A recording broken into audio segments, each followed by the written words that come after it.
It's my great honour now to be joined by the Rising Sports Tech Woman of the Year, Darolyn Pierce, the data boss at the Brooklyn Nets. And Darolyn, how does it feel to be the rising woman in sports tech? What an incredible privilege and honour. Congratulations to you. Yeah, well, thank you so much. Glad to be here. Glad to have you. It feels amazing. I did not expect at all to win the award. There was an amazing other finalist that got recognized. And so when my name got called, I was very surprised, but yet super honored, super humbled to accept such an amazing award by such a prominent sports company. You know what? Your energy up on stage as you're doing your speech, I think it just radiated through the room. Yeah, okay. I want to ask you, what advice would you have? I mean, specifically for young women, for girls watching, in terms of the way that they go about approaching the industry of sport. Historically, it has been a male-dominated domain. Things are changing. For sure. What's maybe the biggest challenge you've had to deal with? And then also, what's the advice for young girls coming through about how they can go and absolutely make their dreams come true? Yeah, I think the biggest challenge for me is getting people to take me seriously. I think as somebody who's young and eager and determined to just learn quickly, fail fast, build like really sustainable solutions and build connections. I think people don't expect somebody that looks like me to rise quickly within the industry and to become a leader and to have influence. And so with that, I think comes a responsibility. And so to young women out there, I would definitely say, like, own who you are, be comfortable in who you are, and fight for yourself, and know that you deserve a seat at the table. And when you have all of those things, like, everything else will work itself out. Like, you will get the job, you'll get the paycheck, you'll have the relationships, but you really have to stand your ground, and you really have to know your worth and be confident in who you are.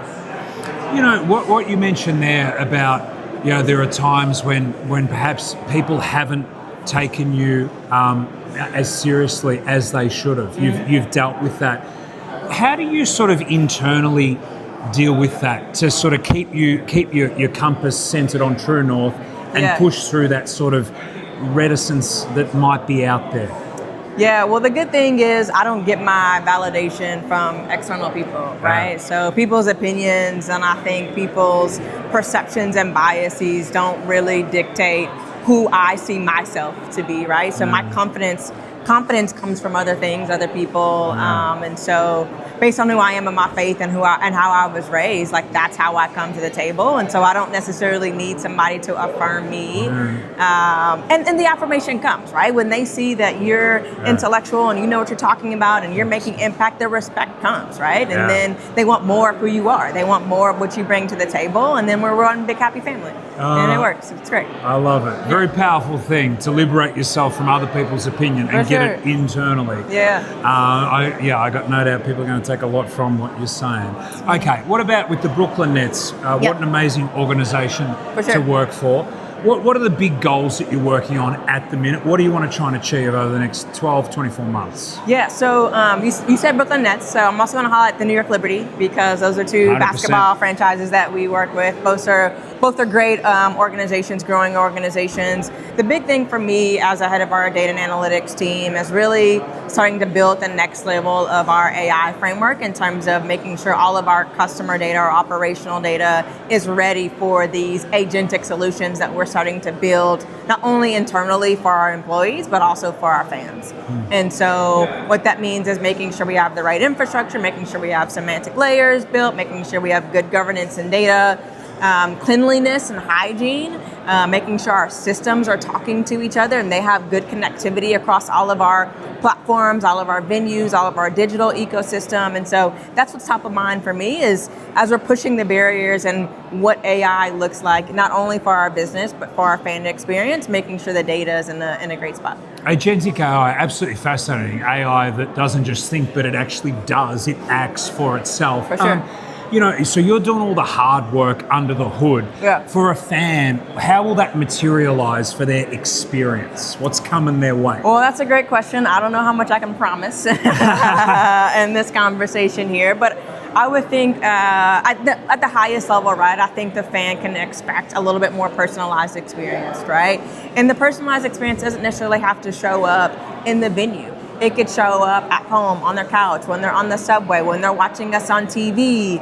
All of this digital engagement and tools that fans have to access our products and our franchises, that personalization, those AI processes that we get to build and put in front of the fan will hopefully build their emotional fandom and affinity towards our brands. So, I've been talking to a few different people today about the sports fan of 10 years' time and whether they will watch a traditional full-length game, whatever the sport may be, For sure. or whether it will just be customised highlights. Yep. What do you think? I think everyone's different. Yeah. As somebody who grew up playing sports, as somebody who's a true fan of a lot of different sports, I don't know if I would ever not watch a full game if I'm a passionate fan about a brand or a team. And so I think that those diehard fans are not going to sacrifice watching a full football game or a full basketball game just because there's clips available. I do think there are some of your lower tiered passionate fans that, yes, they'll probably find that easier. They might even grow their fandom because they get to see these 20 second, 30 second snippets of a game. So I think the good thing is, like, we're trying to create content in ways that people have access to the teams, to the players, to the brands for everybody, as opposed to one way fits all. All right. What's the next big dream, Darolyn? You've already achieved so much in your young life. If we're doing this interview again in 10 years' time, what do you want to get done in that time? I think one of the things that's important to me in the next 5 to 10 years is, like, how do we continue to push fandom, community, brand, sports in the communities more? How do we bring more communities closer to the products, closer to the business, closer to the players themselves? I can't wait to see how other leagues start to grow as they get more resources. I'm really paying attention to professional volleyball. Pickleball, I think, has grown so much. So I'm just excited to see how the sports landscape just evolves and catches up to some of our bigger companies that we're all used to engaging with every day, from Netflix to Amazon to the Googles of the world. So I'm excited to be a part of the journey. And just the last one, the WNBA really does lead the world globally from a showing perspective. You know, in terms of women's sports, so much inspiration is taken from the WNBA. Recent pay rises for players, absolutely sensational, and long overdue in terms of getting that sort of greater pay parity starting to actually build. For sure. WNBA, what do you think has been the secret to the success of the competition in being able to grow the women's side of the code so well? Yeah, well, I think the competition has really grown because we've expanded so many different WNBA teams, and we're getting a lot of talent that's coming out of the colleges. And so I think the talent is being spread across different teams. And so that's helped, I think, develop a lot more parity across different talent, different competition across the league, which you always want. You never want one or two teams to always dominate. And so that's been fun to watch because you got 8 to 10 WNBA teams that really have a competitive shot at winning a ship this year. And so that's been cool to see. And I think on the business side and the fandom side, just to see the investments, the players getting more of what they deserve. I still think that they can get more, right? There's always room on the table, but I think seeing players fight for themselves has been really beautiful to watch as a woman in this game, and who's been watching this game for decades. Hell yeah. An absolute legend of sports technology from the Brooklyn Nets and New York Liberty. Darolyn Pierce, thank you so much for your time. Absolutely, Thank sir. you.